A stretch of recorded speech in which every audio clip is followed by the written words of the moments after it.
ito ngayon yung schedule ng exam.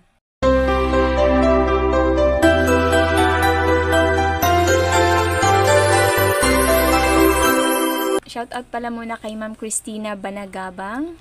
Hi, Ma'am!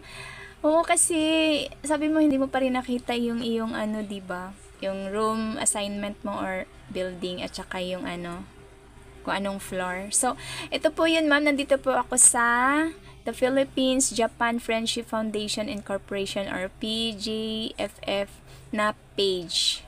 Yung binigay ko po sa inyong link dati na page ng update. So, kasi ma'am dati, dito sa photos nila, dati talaga, pinopost kasi nila talaga yung ang mga room, anong tawag dito, yung test room at saka yung ayan, katulad nito po, oh. Ayan, 'di ba nakikita niyo po 'yan? So, ganyan 'yon. So, may test room number, may floors, merong test levels, merong registration number. So, ngayon, ang ginawa kasi nila is, nagbigay lang sila ng link. So, ayan, nagbigay lang kasi sila ng link ngayon. So, dito tayo sa may post. Ayan, ito kasi yung post nila. So, sabi nila dito is, December 2025, JLPT examining guidelines and room assignments are available.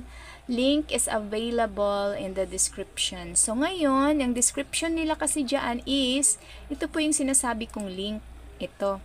Nasa taas po. Nakikita nyo po ba? Ito itong mouse. Iwan ko ang liit ng mouse, pero sana nakita nyo ito. Yung pinaka-description nila, ito may nakalagay na link. December 2025 JLPT examining guidelines and test room assignments. Link. So, ngayon, i-click mo kasi ngayon yung link. Ito po. Ayan. So, sa link na po na yun, mayroong nakalagay po dyan na PDF file. So, i-click mo yung building and test room. So, pag-click nyo po nyan, double-click ko lang. Ayan. So, ito po yung makikita nyo po.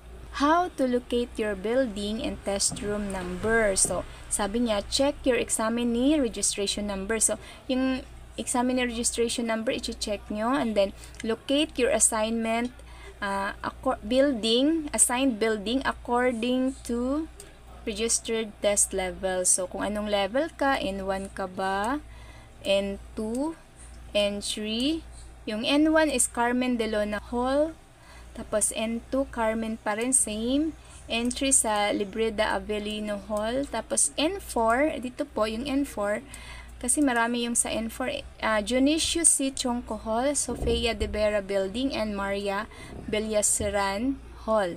N5, Dentistry Science Building, and Maria Villaseran Hall. So, refer to the Manila test site room assignment chart to locate your test room. So, ang gagawin mo ngayon is, diba, nakikita naman dyan kung anong N level yung iti-take mo. So, ito ngayon yung number mo. Naka-ano lang yan, naka-bracket. So, hindi mo makikita yung mismong number mo, yung pinaka-mismong number mo.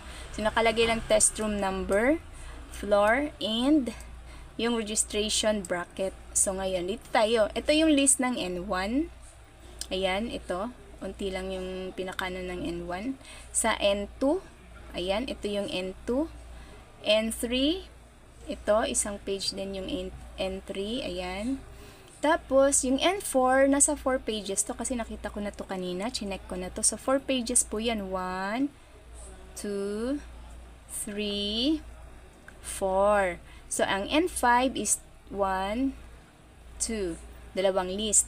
Ngayon, kung N4 ka, ayan, N4. And then, yung number mo, registration number mo, ay, like, example katulad kay Ma'am Christina, 41289. So, i-check nyo po yan kung saang bracket ka. So, 41289, ito 41001 yan. So, hindi pa yan.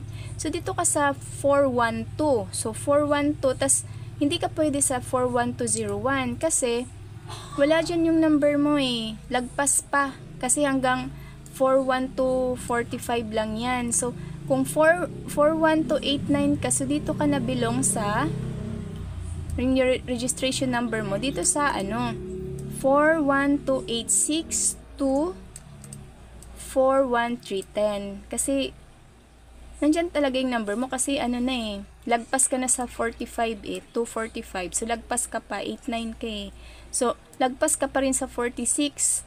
Pero, hindi ka lalagpas sa 4, 3, 10. So, nasa paloob nitong bracket na to, nandyan yung pinaka-registration number mo. So, itong bracket na to, hahanapin mo ngayon yung number mo at pangalan mo pagdating na ng exam. So, saan mo hahanapin? Nakalagay ka dito is fifth floor ng 501 and 502 test room number. So, yun po yung paghahanap niya. Test room number 501, 502 floor, 5th floor. Tapos, yung number mo dito nakapaloob. Nasa Sofia de Vera Building. Ayan, nasa Sofia de Vera Building ka. Dito nakapaloob yung number mo. Ngayon, pagdating na ng exam, doon mo na siya hanapin. Punta ka sa Sofia de Vera Building ng Central Scholar University, Manila Campus. Punta ka sa Sofia Building de Vera. And then, punta ka sa 5th floor. Hanapin mo ngayon yung 501 and 502. And then, kasi dami nyo eh, hanggang sa itong room na to, ilan kayo dyan? Marami kayo dyan. 412, 462, 41310. So, hanapin ngayon yung yung number, registration number mo kung nasa 501 ka ba or sa 502 na test room. Kasi basta lahat ng itong nakapaloob na number na to, doon yan sa 501 and 502. Doon mo hahanapin ngayon yung pangalan mo. So, ayun po yun, ma'am. So, ayan. Sana po naintindihan at sana nakatulong po. So, meron yung isa dito nakalagay yung guidelines. Ayan. So, kailan yung test date? December 7. Ito yung test venue. And then, entrance. Saan ang entrance? North Gate, Bindiola Street. Opening ng gate is 6:30 a.m. Para sa mga N1 to N5, pwede na rin. Pero, kasi syempre maghanap ka pa ng mo, diba?